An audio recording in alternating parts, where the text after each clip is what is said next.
കണ്ടതിൽ ഉള്ള സന്തോഷവും സ്നേഹവും അറിയിക്കുകയാണ്. പ്രത്യേകിച്ച് ഇത്രയും പേര് ന്യൂസിലൻഡിൽ മട്ടുമറി സമാജത്തിന്റെ പരീക്ഷ എഴുതുവാനായിട്ട് തയ്യാറെടുക്കുന്നു എന്നതിൽ വളരെ സന്തോഷമുണ്ട്. ഞാനൊരു ചെറിയ ദേവാലയത്തിൽ ശുശ്രൂഷിക്കുമ്പോൾ അവിടുത്തെ മട്ടുമറി സമാജക്കാരോടൊക്കെ ഈ കാര്യം പറഞ്ഞപ്പോൾ പലരെയും നിർബന്ധിച്ച് പിടിച്ചാണ് ഇപ്പം പരീക്ഷ എഴുതിപ്പിച്ചുകൊണ്ടിരിക്കുന്നത്. എങ്കിലും ഇത്രയും പേര് ഈ അവിടെ അവരുടെ തിരക്കുകളുടെ ഇടയിൽ പരീക്ഷയ്ക്ക് തയ്യാറാകുന്നു എന്നതിൽ ഉള്ള സന്തോഷം പ്രത്യേകിച്ച് അറിയിക്കുക. ബഹുമാനപ്പെട്ട അച്ഛൻ എനിക്ക് തന്നിട്ടുള്ള പേപ്പർ എന്ന് പറയുന്നത് 6-ാമത്തെ അധ്യായമാണ്. നമ്മുടെ പുസ്തകത്തിന്റെ 6-ാമത്തെ അധ്യായം. അത് എസ്തേറിന്റെ പുസ്തകത്തെ പറ്റിയുള്ള ഒരു ആമുഖമാണ് ആ പാഠഭാഗത്തിൽ, ആ പുസ്തകത്തിൽ പ്രധാനമായിട്ട് കാണുന്നത്. പ്രത്യേകിച്ച് എസ്തേറിന്റെ പുസ്തകം, അതിനെക്കുറിച്ചൊരു ചെറിയ ആമുഖം പറഞ്ഞുകൊണ്ട് തുടങ്ങാമെന്ന് വിചാരിക്കുകയാണ്. എസ്തേറിന്റെ പുസ്തകം, പ്രത്യേകിച്ച് വേദപുസ്തകം നമ്മൾ പഠിക്കുമ്പോൾ ഒരു സ്ത്രീയുടെ നാമധേയം വഹിക്കുന്ന 2-ാമത്തെ പഴയ നിയമ പുസ്തകമാണ് എസ്തേറിന്റെ പുസ്തകം. 1-ാമത്തെ പുസ്തകം ഏതാണെന്ന് നമുക്കറിയാം, നമ്മൾ പഠിച്ചതാണ്. അത് രൂത്തിന്റെ പുസ്തകമാണ്. 2-ാമത്തെ പുസ്തകം എന്ന് പറയുന്നത് എസ്തേറിന്റെ പുസ്തകമാണ്. അതിനകത്ത് എസ്തേറിന്റെ പുസ്തകത്തെ കുറിച്ച് നമ്മൾ പഠിക്കുമ്പോൾ അതിന്റെ പ്രധാനപ്പെട്ട പ്രത്യേകത എന്താണെന്ന് ചോദിച്ചാൽ, ഈ പുസ്തകത്തിൽ യഹോവ അല്ലെങ്കിൽ ദൈവം എന്നൊരു പദം ആ പുസ്തകത്തിൽ എങ്ങും രേഖപ്പെടുത്തുന്നതായിട്ട് കാണുന്നില്ല. പിന്നെ നമുക്കൊരു ചോദ്യം ഉണ്ടാകാം, എന്തുകൊണ്ടാണ് ഈ എസ്തേറിന്റെ പുസ്തകം വേദപുസ്തകത്തിൽ പ്രധാനമായിട്ട് ഉൾക്കൊള്ളിച്ചത് എന്ന് പ്രധാനമായ ഒരു ചിന്തയുണ്ടാകാം. അതിന്റെ പ്രധാനപ്പെട്ട ഉദ്ദേശം എന്ന് പറയുന്നത്, അതായത് യഹൂദന്മാരുടെ പെരുന്നാളുകളിൽ വളരെ പ്രധാനപ്പെട്ട ഒരു പെരുന്നാളാണ് പൂരീം എന്നുള്ള പെരുന്നാൾ. ഈ പൂരീം എന്ന വാക്കിന്റെ അർത്ഥം ചീട്ടിടുക എന്നതാണ്. അതായത് ചീട്ടിടുക എന്നതാണ് പൂരീം എന്ന വാക്കിന്റെ അർത്ഥം. ഈ പൂരീം എന്ന വാക്കിൽ നിന്നാണ് പൂരീം എന്ന പെരുന്നാൾ പ്രധാനമായിട്ട് രൂപപ്പെടുന്നത്. യഹൂദന്മാരെ സംബന്ധിച്ചിടത്തോളം അത് വലിയ പ്രധാനപ്പെട്ട ഒരു പെരുന്നാളാണ്. അതിന് യഹൂദന്മാരെ ആ പേര് വരാനുള്ള ഒരു പ്രധാനപ്പെട്ട കാരണം നമ്മൾ വായിക്കുന്നത്, അത് എസ്തേറിന്റെ പുസ്തകത്തിൽ തന്നെയാണ് അത് ഇവിടെ കാണുന്നത്. എസ്തേറിന്റെ പുസ്തകം 3-ാം അധ്യായം 7-ാമത്തെ വാക്യത്തിൽ ഹാമാൻ എന്ന് പറയുന്ന ഒരാള് ഒരു ചീട്ടിട്ടതായിട്ട് പ്രത്യേകിച്ച് അവിടെ വായിക്കുന്നുണ്ട്. അപ്പോൾ ആ പേരിൽ നിന്നാണ് പൂരീം എന്ന പെരുന്നാൾ, പ്രത്യേകിച്ച് യഹൂദന്മാരെ നശിപ്പിക്കുവാൻ തക്കവണ്ണം ആഗ്രഹിച്ച ഒരാളിട്ട ചീട്ട്, ആ ചീട്ടിൽ നിന്നാണ് പൂരീം എന്ന പെരുന്നാൾ പ്രധാനമായിട്ട് രൂപപ്പെട്ടു വരുന്നത് എന്ന് പ്രത്യേകിച്ച് നമ്മൾ ഓർക്കേണ്ടിയിരിക്കുന്നു. ഇനിയും ഈ എസ്തേറിന്റെ പുസ്തകത്തിലെ പ്രധാനപ്പെട്ട കഥാപാത്രങ്ങൾ എന്ന് പറയുന്നത് 4 പേരാണ്, 4 അല്ല 5 പേരാണ്. അതിൽ 1-ാമത്തെ ആള് അഹശ്വേരോശ് രാജാവാണ്. പേർഷ്യൻ രാജാവായ അഹശ്വേരോശാണ് ഇതിലെ പ്രധാനപ്പെട്ട കഥാപാത്രം എന്ന് പറയുന്നത്. 2-ാമത്തെ ആള് വസ്തി രാജ്ഞിയാണ്. രാജാവിന്റെ ഭാര്യ അല്ലെങ്കിൽ രാജ്ഞിയായി വേദപുസ്തകം, എസ്തേറിന്റെ പുസ്തകം അവതരിപ്പിക്കുന്ന സ്ത്രീയാണ് വസ്തി. 3-ാമത്തെ ആള് എന്ന് പറയുന്നത് ആ പുസ്തകത്തിൽ പറയുന്ന എസ്തേർ എന്ന് പറയുന്ന ഒരു സ്ത്രീരത്നമാണ്. എസ്തേറിന്റെ എബ്രായ പദം എന്ന് പറയുന്നത്, എസ്തേറിന്റെ പേര് എബ്രായ പദം ഹാദസെ എന്നുള്ള വാക്കാണ്. ഹാദസെ എന്ന വാക്കിലാണ് അവളുടെ പേര് അറിയപ്പെടുന്നത്. അത് എസ്തേറിന്റെ പുസ്തകം 2-ാം അധ്യായം 7-ാം വാക്യത്തിൽ അവളുടെ പേര് ഹദസെ എന്ന് അവിടെ രേഖപ്പെടുത്തുന്നത്. ഹദസെ എന്ന വാക്കിന്റെ അർത്ഥം ഈ കൊളുന്തു ചെടി എന്നാണ് അതിന്റെ അർത്ഥം. ഒരു ചെടിയുടെ പേരാണ് ഈ ഹദസെ എന്ന വാക്കിന്റെ അർത്ഥം. അതാണ് പേർഷ്യൻ സാമ്രാജ്യത്തിലെ അവരുടെ സാംസ്കാരിക പശ്ചാത്തലത്തിൽ അത് എസ്തേർ എന്ന് അത് രൂപപ്പെടുത്തുന്നത്. അടുത്തതായി നമ്മൾ കാണുന്നത് മൊർദെഖായി എന്ന യഹൂദനെ സംബന്ധിച്ചാണ്. മൊർദെഖായി ഈ പുസ്തകത്തിൽ യഹൂദന്മാരുടെ വീണ്ടെടുപ്പിന്റെ ചരിത്രത്തിൽ വളരെ പ്രധാനമായ ദൗത്യം നിർവഹിച്ച ഒരാളായിട്ടാണ് മൊർദെഖായിയെ രേഖപ്പെടുത്തുന്നത്. അടുത്ത ഒരാളാണ് ആ കഥയിലെ തന്നെ ഒരു വില്ലൻ എന്ന് നമുക്ക് പറയാം, അല്ലെങ്കിൽ അവിടുത്തെ ഒരു പ്രതിനായകനായി നമ്മൾ അവതരിപ്പിക്കുന്ന ആള് ഹാമാനാണ്. ഹാമാൻ യഹൂദന്മാരെ നശിപ്പിക്കുവാൻ തക്കവണ്ണം ആഗ്രഹിച്ച അഹശ്വേരോശിന്റെ പ്രധാനമന്ത്രിയായിരുന്നു എന്ന് ആ പുസ്തകം തന്നെ നമുക്ക് പ്രധാനമായിട്ട് പഠിപ്പിക്കുന്നു. അങ്ങനെ 5 പേരാണ് ഇതിലെ പ്രധാനപ്പെട്ട കഥാപാത്രങ്ങളായി എസ്തേറിന്റെ പുസ്തകത്തിൽ ഉള്ളത്. ഇനിയും എസ്തേറിന്റെ പുസ്തകത്തിലെ ഒരു പ്രധാനമായ അതിൽ ഉള്ളടക്കം എന്ന് പറയുന്നത്, അതിന്റെ ചരിത്രം നമുക്ക് വളരെ ചെറിയൊരു പുസ്തകമായതുകൊണ്ട് അതിൽ ചരിത്രം നമുക്ക് വ്യക്തമായിട്ട് നമുക്ക് മനസ്സിലാക്കുവാനായിട്ട് കഴിയും. ഇനിയും ഇത് എപ്പോഴാണ് എഴുതിയത്, അല്ലെങ്കിൽ ഇതിന്റെ ആരാണിത് എഴുതിയത് എന്നതിനെ സംബന്ധിച്ച് വ്യക്തമായ ഒരു മറുപടി പറയുവാനായിട്ട്, അല്ലെങ്കിൽ അങ്ങനെ ഒരു ഉത്തരം പറയുവാനായിട്ട് സാധ്യമല്ല. പ്രത്യേകിച്ച് ഈ ഈ എസ്തേറിന്റെ പുസ്തകത്തിൽ പറയുന്ന സംഭവവും അത് എഴുതിയ കാലഘട്ടവും തമ്മിൽ വളരെ അന്തരം ഉണ്ടായിരുന്നു എന്നാണ് പറയുന്നത്. അതായത് ഒരു നടന്ന സംഭവം വളരെ കാലങ്ങൾക്ക് ശേഷം എഴുതപ്പെട്ട ഒരു കാര്യമായിട്ടാണ് പ്രത്യേകിച്ച് ആ സംഭവത്തെക്കുറിച്ച് പറയുന്നത്. അതായത് യഹൂദർ വിജാതികളുടെ ഇടയിൽ താമസിക്കുവാൻ തുടങ്ങി ദീർഘകാലമായി എന്ന് ഒരു പ്രതീതിയാണ് ഈ പുസ്തകത്തിൽ കാണുന്നത്. അതായത് 3-ാം അധ്യായം 8-ാമത്തെ വാക്യം നമ്മൾ പഠിക്കുമ്പോൾ അവിടെ കാണുന്നത് യഹൂദർ വിജാതിയരുടെ ഇടയിൽ ജീവിക്കുവാനായിട്ട് തുടങ്ങിയിട്ട് ദീർഘകാലമായി എന്നുള്ളൊരു പ്രതീതി ആ വാക്യങ്ങളിൽ പ്രധാനമായിട്ട് നമുക്ക് കാണുവാനായിട്ട് കഴിയും. അതായത് ഈ ബാബിലോണി രാജാവായ നെബൂഖദ്നേസർ പിടിച്ചുകൊണ്ടു പോയവരിൽ ഒരാളായിരുന്നു മൊർദെഖായി.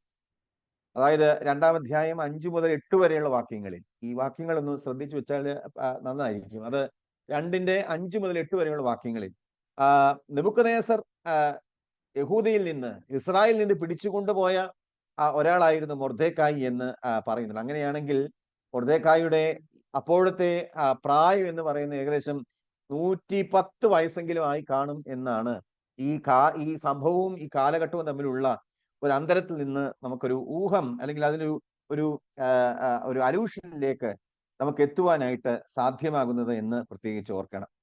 ഇവിടെ ഈ പുസ്തകം പേർഷ്യൻ ഭരണത്തിലാണ് അത് നടക്കുന്നത്. അതായത് പേർഷ്യൻ ഭരണം അവസാനിക്കുന്നതിന് മുമ്പ് ഗ്രന്ഥരചന നടന്നു എന്ന് പറയാം.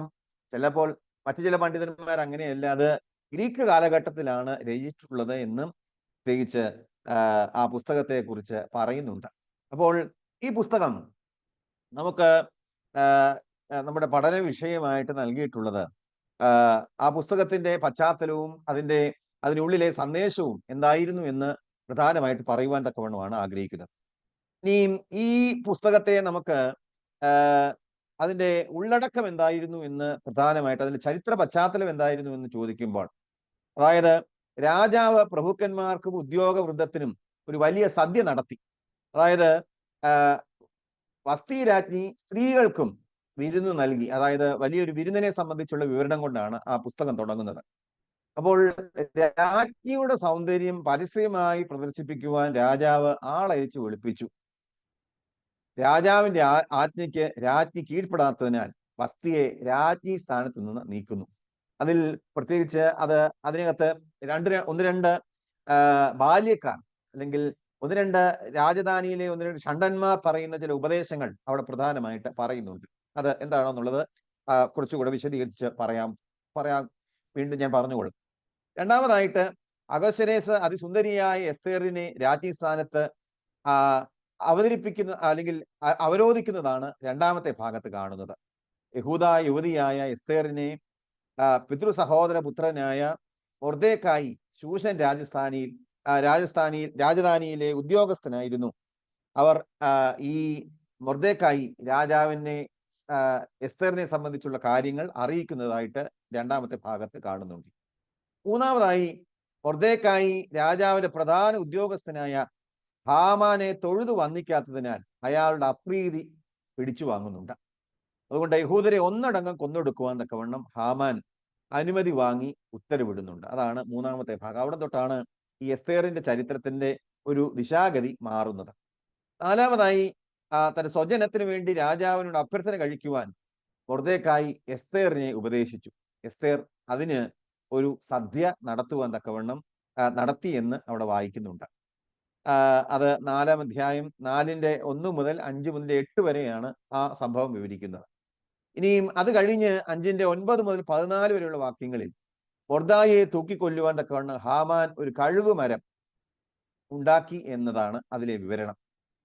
തുടർന്ന് 6-ാം ഭാഗത്ത് രാജാവിനെ വധിക്കുവാനുള്ള ഗൂഢാലോചന കണ്ടുപിടിച്ച മൊർദെഖായിയെ 1-ാമത്തെ ഉദ്യോഗസ്ഥനായി രാജാവ് അംഗീകരിക്കുന്നു. ഹാമാന്റെ സ്ഥാനം നഷ്ടപ്പെടുന്നു. 6-ാം അധ്യായത്തിൽ അതാണ് പറയുന്നത്.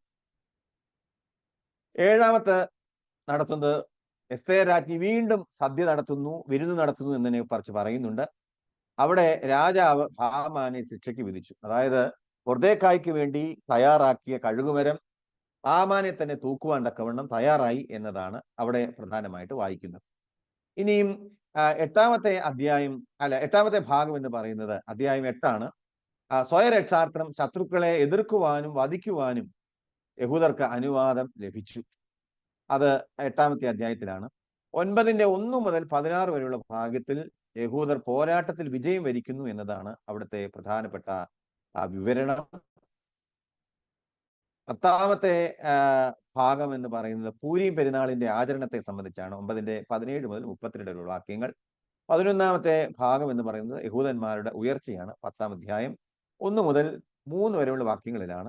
അങ്ങനെയാണ് ഈ പുസ്തകത്തെ നമുക്ക് ഒന്ന് അതിന്റെ സന്ദേശം അനുസരിച്ച് ഒന്ന് വിവരിക്കുവാനായിട്ട് സാധ്യമാകുന്നത്. ഇനിയും ഈ പുസ്തകത്തെ നമ്മൾ ആദ്യ ഭാഗം കൃത്യമായിട്ട് പഠിക്കുമ്പോൾ ഈ ചരിത്രം നടക്കുന്നത് പേർഷ്യൻ രാജധാനിയിലാണ്. അന്നത്തെ പേർഷ്യ എന്ന് പറയുന്നത് നമ്മൾ ഇന്നത്തെ ഇറാൻ ഉൾക്കൊള്ളുന്ന ഒരു പ്രദേശമാണ് ഈ പേർഷ്യ എന്ന് പറയുന്നത്. നമുക്കറിയാമല്ലോ, പണ്ട് കാലത്തൊക്കെ പുറത്തേക്ക് പോകുന്നവര് പേർഷ്യയിൽ പോകുന്നു എന്ന് സാധാരണ പറയും. പക്ഷെ പേർഷ്യ എന്ന് പറഞ്ഞാൽ അത് ഇന്നത്തെ ഇറാന്റെ പ്രദേശങ്ങളാണ് അതെന്ന് പറയുന്നത്. അതായത് ബാബിലോണിന്റെ പ്രദേശം, ബാബിലോൺ സാമ്രാജ്യത്തിന്റെ രാജാവായിരുന്നു അഹശ്വേരോശ് എന്ന് അവിടെ വായിക്കുന്നുണ്ട്. അതായത് BC 486 മുതൽ 465 വരെ നടന്ന കാലഘട്ടത്തിൽ നടന്ന സംഭവങ്ങളാണ് എസ്തേറിന്റെ പുസ്തകത്തിലെ പ്രതിപാദ്യം എന്ന് പറയുന്നത്. അതാണ് കാലഘട്ടം.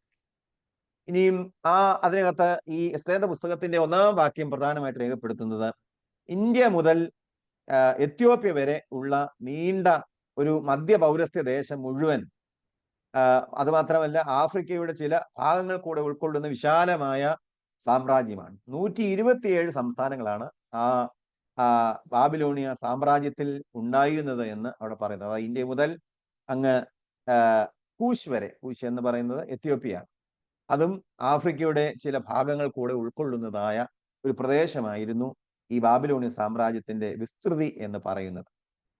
ഇനിയും ഇതിനകത്ത് രാജ്യത്തിന്റെ സമ്പത്ത്, പ്രതാപം, ആഡംബരം എന്നിവയുടെ പ്രദർശനത്തെക്കുറിച്ച് 1-ാം അധ്യായം 1 മുതൽ 9 വരെയുള്ള വാക്യങ്ങളിൽ വിവരിക്കുന്നുണ്ട്. പ്രത്യേകിച്ച് ആ കാലഘട്ടത്തിൽ നടന്ന രാജകീയ വിരുന്നുകൾ, അതായത് റോയൽ ബാങ്ക്വറ്റ്സ്, അതിനെ സംബന്ധിച്ച് കൃത്യമായ വിവരണങ്ങൾ അവിടെ പറയുന്നുണ്ട്. അത് തന്നെയാണ് ആദ്യം തുടങ്ങുന്നത്. അത് തന്നെയാണ് രാജകീയ വിരുന്നുകൾ അവരുടെ ഭരണത്തിന്റെ പ്രധാനപ്പെട്ട അവിഭാജ്യ ഘടകമായിരുന്നു എന്ന് അവിടെ പറയുന്നു. എസ്തേറിന്റെ പുസ്തകത്തിൽ മാത്രം 7 വിരുന്നുകളെ സംബന്ധിച്ച് പറയുന്നുണ്ട്. ഇത് കൃത്യം നിങ്ങൾ ഓർത്തിരിക്കുക.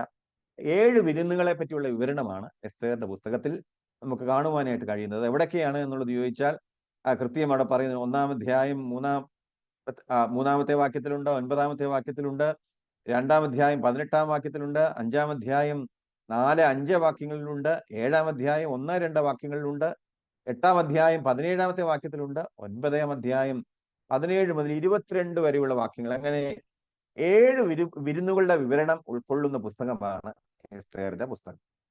അതായത് അതിലെ 1-ാമത്തെ വിരുന്ന് നടക്കുന്നത് രാജസന്നിധിയിലാണ്. സകല പ്രഭുക്കന്മാർക്കും ഭൃത്യന്മാർക്കും വേണ്ടി കഴിച്ച വിരുന്നാണ് അത്. അത് എത്ര ദിവസം നീണ്ടു നിന്നു എന്ന് കൃത്യമായിട്ട് അവിടെ പറയുന്നുണ്ട്. 180 ദിവസത്തോളം നീണ്ടു നിന്ന ഒരു വിശാലമായ ഒരു വിരുന്നായിരുന്നു അവിടെ നടത്തിയത്. അതിൽ പ്രത്യേകിച്ച് അതിൽ പങ്കെടുത്തവരെ കുറിച്ച് പറയുന്നത് പാർഷ്യ എന്ന് പറയുന്നത് പേർഷ്യയിലും മേദിയയിലും കാസ്പിയൻ കടലിന്റെ ഇടയിൽ സ്ഥിതി ചെയ്തിരുന്ന ഇൻഡോ യൂറോപ്യൻ വർഗത്തിൽപ്പെട്ട എല്ലാ ജനങ്ങളുടെയും ഒരു സാന്നിധ്യം ഉണ്ടായിരുന്ന ഒരു വിരുന്നായിരുന്നു അത് അവിടെ പറയുന്നത്. അതിൽ സൈന്യാധിപന്മാരുണ്ടായിരുന്നു, പ്രഭുക്കന്മാരുണ്ടായിരുന്നു, സംസ്ഥാനത്തിന്റെ അധിപതികൾ ഉണ്ടായിരുന്നു. അങ്ങനെ നീണ്ട ഒരു വിരുന്നിനെ കുറിച്ചാണ് അവിടെ പറയുന്നത്. അതേസമയം തന്നെ 2-ാമത്തെ വിരുന്ന് എന്ന് പറയുന്നത് അത് വസ്തി രാജ്ഞി നടത്തിയ, സ്ത്രീകൾക്ക് വേണ്ടി നടത്തിയ ഒരു വിരുന്നിനെ സംബന്ധിച്ചും അവിടെ രേഖപ്പെടുത്തുന്നുണ്ട്. അങ്ങനെ 2-ാമത്തെ വിരുന്ന് അതാണ്. അപ്പോൾ ഈ 7 ദിവസം നീണ്ട 2-ാമത്തെ വിരുന്നിൽ, അതായത് രാജധാനിയുടെ ഉദ്യാനത്തിൽ അതിൽ നടന്ന വിരുന്നിൽ എല്ലാവരും പങ്കെടുത്തിരുന്നപ്പോൾ വസ്തി രാജ്ഞിയെ രാജാവ് വിളിക്കുന്നുണ്ട്. വസ്തി രാജ്ഞിയെ വിളിക്കുന്ന സന്ദർഭത്തിൽ രാജ്ഞിയുടെ സൗന്ദര്യം രാജാവ് എല്ലാവരെയും കാണിക്കുവാൻ തക്കവണ്ണം ആഗ്രഹിച്ചുകൊണ്ടാണ് വിളിക്കുന്നത്. എന്നാൽ വസ്തി രാജ്ഞി ഈ രാജകൽപ്പന ലംഘിക്കുകയാണ്.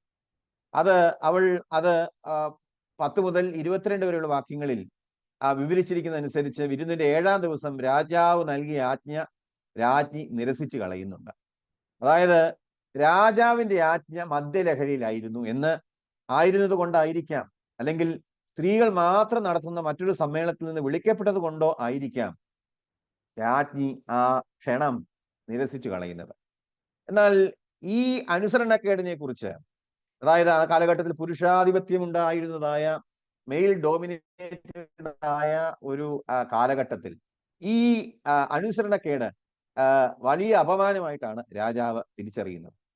അതായത് രാജാവിന്റെ ഉപദേഷ്ടാക്കന്മാരായ 4 പേര് ഉണ്ടായിരുന്നു, 3 പേര് ഉണ്ടായിരുന്നു. അതിൽ ഒന്നാമത്തെ ആള് മൈമൂഖാൻ, അടുത്തത് കർഷയന, ഷേധാർ എന്നിവർ ഈ സംഭവത്തെ രാജ്യത്തെ എല്ലാ സ്ത്രീകളുടെയും തങ്ങളുടെ ഭർത്താക്കന്മാരെ അപമാനിക്കുവാൻ പ്രേരിപ്പിക്കുന്നതായി വ്യാഖ്യാനിക്കുന്നുണ്ട്. അവർ രാജാവിനോട് മാത്രമല്ല, ആ സാമ്രാജ്യത്തിലെ എല്ലാ പ്രഭുക്കന്മാരോടും ജാതികളോടും ചെയ്ത അന്യായം എന്നതാണ് അതിനെ പ്രത്യേകിച്ച് വിശേഷിപ്പിക്കുന്നത്. അതുകൊണ്ട് ഈ സംഭവമാണ് ആദ്യത്തെ ഭാഗത്ത് 1-ാമത്തെ അധ്യായത്തിൽ പ്രധാനമായിട്ട് കാണുന്നത്. ഇതിനെ നമ്മൾ കൃത്യമായിട്ട് മനസ്സിലാക്കുമ്പോൾ ഈ വസ്തി രാജ്ഞിയുടെ പ്രതികരണത്തെ ഒരു സ്ത്രീപക്ഷ വിശകലനത്തിൽ പ്രത്യേകിച്ച് മനസ്സിലാക്കുവാനായിട്ട് സാധിക്കണം. അതായത് വസ്തി രാജ്ഞിയുടെ അനുസരണയെ കുറിച്ച് നമ്മളൊക്കെ പറയുമ്പോഴും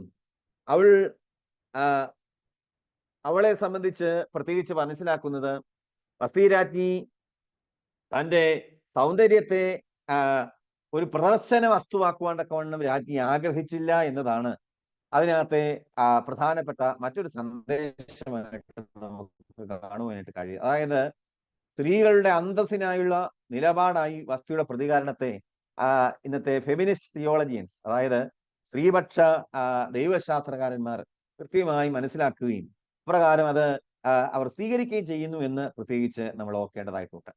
അതായത് ഈ 1-ാം അധ്യായം നമ്മൾ പഠിക്കുമ്പോൾ പ്രത്യേകിച്ച് അതിനകത്ത് പറയുന്ന 3 പ്രധാനപ്പെട്ട കാര്യങ്ങളെ പ്രത്യേകം നമ്മൾ മനസ്സിലാക്കണം. ഒന്ന്, അതിനോടൊപ്പം തന്നെ വസ്തിയുടെ സ്ഥാനത്തേക്ക് എസ്തേർ വന്ന് രാജ്ഞിയായിട്ട് അവരോധിക്കുന്നതും അതിനകത്ത് തന്നെ നമുക്ക് കാണുവാനായിട്ട് കഴിയും. ഇവിടെ 3 കാര്യങ്ങൾ പ്രധാനപ്പെട്ട കാര്യങ്ങളുമായിട്ട് നമ്മൾ ഓർക്കേണ്ടതാണ്. ഒന്ന്, ദൈവം തന്റെ ജനത്തിനായി രഹസ്യമായി പ്രവർത്തിക്കുന്നു എന്നതാണ് അതിലെ പ്രധാനപ്പെട്ട സംഭവം. പ്രത്യേകിച്ച് യഹൂദ സ്ത്രീയായ എസ്തേർ ഈ രാജാവിന്റെ ഭാര്യയായി തീരുമ്പോൾ അതിനകത്തൊരു ദൈവിക പദ്ധതിയുണ്ട്. യഹൂദന്മാരെ വീണ്ടെടുക്കുവാനുള്ള, യഹൂദന്മാരെ രക്ഷിക്കുവാനുള്ള ഒരു പദ്ധതിയുടെ ഭാഗം കൂടെയായിട്ടാണ് അതിനെ കാണുവാനായിട്ട് നമുക്ക് കഴിയുന്നത്. അതായത് മനുഷ്യ ചരിത്രത്തിലെ സ്വാഭാവിക സംഭവങ്ങൾ പോലും ദൈവിക പദ്ധതികളുടെ നിറവേറ്റലിനായി വിനിയോഗിക്കപ്പെടുന്നു എന്നത് അതിനകത്ത് പ്രധാനമായിട്ട് കാണുവാനായിട്ട് കഴിയും. അതായത് ആ സംഭവത്തിൽ എസ്തേറിന്റെ പുസ്തകത്തിൽ നമ്മൾ പഠിക്കുമ്പോൾ അവിടെ യഹോവ എന്നൊരു വാക്കോ ദൈവം എന്നൊരു വാക്കോ ഒന്നും ഇല്ലെങ്കിൽ തന്നെയും സാധാരണ മനുഷ്യരുടെ ഒരു രാജധാനിയിൽ നടന്ന സംഭവം ദൈവിക പദ്ധതിക്ക് മുഖാന്തരമായി തീർന്നു എന്നതാണ് അതിലെ പ്രധാനപ്പെട്ട ഒരു സന്ദേശമായിട്ട് പ്രധാനമായി കാണുവാനായിട്ട് കഴിയുന്നത്. രണ്ടാമതായി, ദൈവം അഹങ്കാരത്തെ വെറുക്കുന്നു എന്നത് പ്രത്യേകിച്ച് നമ്മൾ ഓർക്കണം. എന്തെന്നാൽ മനുഷ്യരുടെ അഹങ്കാരം എപ്പോഴും പതനത്തിലേക്ക് നയിക്കുന്നു. നമ്മൾ മുമ്പ് പറഞ്ഞതുപോലെ രാജ്ഞി അവളുടേതായ വ്യക്തിത്വത്തിൽ നിലകൊള്ളുമ്പോൾ അത് ഒരു രീതിയിൽ നോക്കുമ്പോൾ അവളുടെ അഹങ്കാരമായിട്ടാണ് ചിത്രീകരിക്കുന്നത്. അപ്പോൾ മനുഷ്യന്റെ അഹങ്കാരത്തെ എതിർക്കുന്നു. അത് ഇവിടെ മാത്രമല്ല, ഈ പുസ്തകത്തിൽ നമുക്ക് കാണുവാനായിട്ട് കഴിയും. ഹാമാൻ എന്ന് പറയുന്ന ആളുടെ അഹങ്കാരം, അങ്ങനെ ഇവരുടെയൊക്കെ അഹങ്കാരത്തെ ഇല്ലായ്മ ചെയ്യുന്ന ഒരു ദൈവീക പദ്ധതി അവിടെ കാണുവാനായിട്ട് കഴിയും. മനുഷ്യന്റെ അഹങ്കാരം എപ്പോഴും പതനത്തിലേക്ക് നയിക്കുന്നു എന്നതാണ് അതിലെ രണ്ടാമത്തെ സന്ദേശം പ്രധാനമായിട്ട് പറയുവാനായിട്ടുള്ളത്. വീണ്ടും പറയുന്നത് വിവേകവും അനുസരണവും സ്ത്രീകൾക്ക് അലങ്കാരമാണ് എന്നത് ആണ് വീണ്ടും അവിടെ പറയുന്നത്. 2 കാര്യങ്ങൾ, വിധേയത്വവും വിവേകവും, അത് അലങ്കാരമായിട്ടാണ് പ്രധാനമായിട്ട് അവിടെ ചൂണ്ടിക്കാണിക്കുന്നത്. അതുകൊണ്ട് ഈ പുസ്തകത്തിലെ 1-ാം അധ്യായം നമ്മൾ പഠിക്കുമ്പോൾ ഈ പ്രധാനപ്പെട്ട കാര്യങ്ങൾ പ്രധാനമായിട്ട് നമ്മൾ മനസ്സിലാക്കേണ്ടതായിട്ടുണ്ട്. അപ്പോൾ ഇതിനകത്ത് രണ്ട് വിരുന്നുകളെ പറ്റി പറയുന്നുണ്ട്. വസ്തിയുടെ വീണുപോകലും എസ്തേറിന്റെ സ്ഥാനാരോഹണവും ഈ പുസ്തകത്തിന്റെ പ്രധാനപ്പെട്ട ചിന്തയായിട്ട് കാണുവാനായിട്ട് കഴിയും. അതിനോടൊപ്പം തന്നെ വസ്തിയുടെ ആത്മാഭിമാന ബോധവും അവളുടെ സ്ത്രീത്വത്തിന്റെ സംരക്ഷണവും ഒക്കെ അതും അതിന്റെ ഒരു പശ്ചാത്തലത്തിലെ സന്ദേശമായിട്ട് പ്രധാനമായിട്ട് കാണുവാനായിട്ട് കഴിയും. അങ്ങനെ ഈ പ്രതികരണങ്ങൾ അല്ലെങ്കിൽ ഈ സംഭവങ്ങളെല്ലാം ദൈവിക പദ്ധതിയുടെ ഭാഗമായി തിരിച്ചറിയുവാൻ ഇടയാകണമെന്നതാണ് ഈ ഒന്നാമത്തെ അധ്യായം പ്രധാനമായിട്ട് പഠിക്കുന്നത്. അപ്പോൾ ഞാൻ പറഞ്ഞത് എസ്തേറിന്റെ പുസ്തകത്തെ പറ്റിയുള്ള ഒരു ആമുഖം ഞാൻ പ്രത്യേകിച്ച് പറഞ്ഞു. ആ സംഭവം അതിന്റെ ആ പുസ്തകത്തിന്റെ ഒരു അതിനെ എങ്ങനെയൊക്കെ വിഭജിച്ചിരിക്കുന്നു എന്നത് രണ്ടാമതായിട്ട് പറഞ്ഞു. അതോടൊപ്പം ഈ പുസ്തകത്തിന്റെ എവിടെ വെച്ചാണ് അത് എഴുതപ്പെട്ടത്, ഏത് കാലഘട്ടത്തിൽ അത് എഴുതപ്പെട്ടു എന്നത് പ്രധാനമായിട്ട് മൂന്നാമതായിട്ട് ഓർപ്പിച്ചു. പിന്നെ ഒന്നാം അധ്യായത്തെ പ്രധാനമായിട്ടാണ് പറഞ്ഞത്. അതിൽ 7 വിരുന്നുകൾ ആ പുസ്തകത്തിൽ ഉണ്ടെങ്കിൽ അതിലെ ആദ്യത്തെ 2 വിരുന്നുകളെ പറ്റി ഒന്നാമത്തെ അധ്യായത്തിൽ കൃത്യമായിട്ട് കാണുന്നുണ്ട് എന്നതും അതിന്റെ പ്രാധാന്യമായിട്ട് നമുക്ക് മനസ്സിലാക്കുവാനായിട്ട് കഴിയും. ഇതാണ് ഈ ഒന്നാമത്തെ അധ്യായത്തെ സംബന്ധിച്ച് പ്രധാനമായിട്ട് പറയാനായിട്ടുള്ളത്. നിങ്ങൾക്ക് മറ്റെന്തെങ്കിലും, അതായത് പുസ്തകത്തെ സംബന്ധിച്ച് മറ്റെന്തെങ്കിലും ചോദ്യങ്ങൾ ഉണ്ടെങ്കിൽ നിങ്ങൾക്ക് ചോദിക്കാനുള്ള അവസരം കൂടെ ഈ സമയത്ത് ഞാൻ തരികയാണ്.